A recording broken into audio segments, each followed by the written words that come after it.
Here's something nobody tells you about shipping internationally. The actual shipping part is the easy part. Labels, that's easy. Carriers, plenty of options. Getting your package from point A to point B, honestly, that's not that complicated. What kills most businesses is everything else. The customs paperwork, the surprise duty charges your customers get hit with, the shipment that's been sitting at the border for 2 weeks with no explanation. The reality is this is just getting more complex, not less. And that's what we're going to fix today. Hey, Savvy Shippers, I'm Tony, Chief Revenue Officer at ShipSavvy.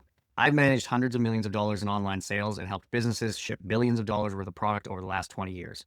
ShipSavvy helps US and Canadian businesses ship across the border without the headaches, and we process millions of packages for thousands of businesses. So we've seen pretty much every way international shipping can go wrong, and more importantly, we've seen what actually works today. Today, I'm going to walk you through exactly how to ship orders internationally, but not just the mechanics. I'm going to show you how to think about this strategically so you're not leaving money on the table or creating problems for yourself as you scale. We'll cover the big picture first, then get into tactical next steps. The strategic reality, why most businesses get this wrong. The mistake I see constantly is treating international shipping like domestic shipping, just with extra steps. It's a completely different game. When you ship domestically, you're basically just moving a box. Carrier picks it up, delivers it, done. When you ship internationally, you're doing three things at once. One, you're moving a box. Two, you're importing goods into another country. Three, you're managing the customer experience across all of that complexity. Most businesses focus entirely on the first part and then wonder why everything else is a mess. So here's the shift I want you to make.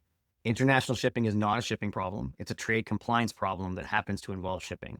And that matters even more today because cross-border shipping is getting more complex, more scrutiny, more compliance requirements, and less room for error as you scale. Three questions that matter. Before you ship anything internationally, answer these three questions. One, what am I actually shipping? Not products, specifically what they are, because classification and compliance vary widely. Two, what will my customer actually pay? Not your shipping cost, their landed cost, duties, taxes, everything. If they get hit with a surprise $40 charge on a $60 order, you've pretty much lost that customer. Three, what happens when something goes wrong? Because it will. Customs holds, delays, returns. If you don't have a plan, you're reacting instead of operating. The tactical breakdown. Step one, know your products. Every product crossing a border needs an HTS code, a standardized classification used by customs. Get this wrong and you're looking at delays, added costs, or even seizures of your products.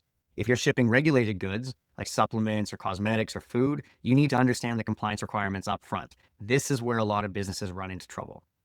Step two, understand customs clearance. When your shipment crosses the border, it goes through customs, and you need to provide accurate commercial documentation.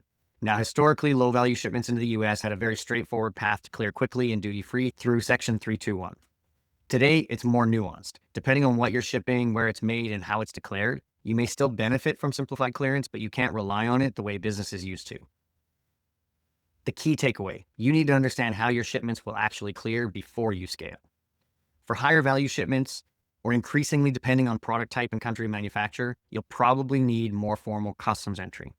That means more documentation, potential brokerage involvement, and tighter compliance requirements. This is where a lot of businesses start to break if they're not set up properly. At a certain point, you're not just choosing carriers, you're choosing how your shipments will clear at the border. Step three, choose the right carrier strategy. You've got options. You've got UPS, FedEx, DHL, USPS, Canada Post. But here's what actually matters. Transit time, tracking visibility, and most importantly, how duties and taxes are handled. You've got two main approaches. One, delivered, duties paid. That's where the duties are calculated and paid up front, usually by you, the merchant. Delivered, duties unpaid. This is where the customer gets billed at delivery and they usually don't understand what the charges are until the product actually arrives. On paper, DDU can look cheaper, but in reality, it just kills conversion rates and repeat purchases. Most serious e-commerce brands shipping cross-border are moving towards DDP because it gives them control over the entire customer experience. Step four, set up your returns process. International shipping is where things really break if you're not prepared.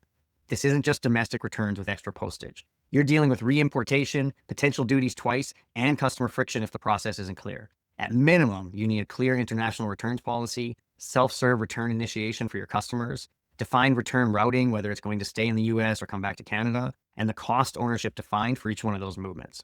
And one thing most businesses miss is duty drawback on those returns. If you pay duties on returned goods, you can often recover that, but only if you've built the process correctly. Putting it all together. The practical checklist. Before you start, 1, audit your products. 2, define your clearance strategy. 3, choose a multi-carrier approach. 4, decide how you want to handle the duties, whether it be DDP or DDU. 5, build your returns workflow and understand how that process will work. And 6, test real shipments before you scale. The mindset shift.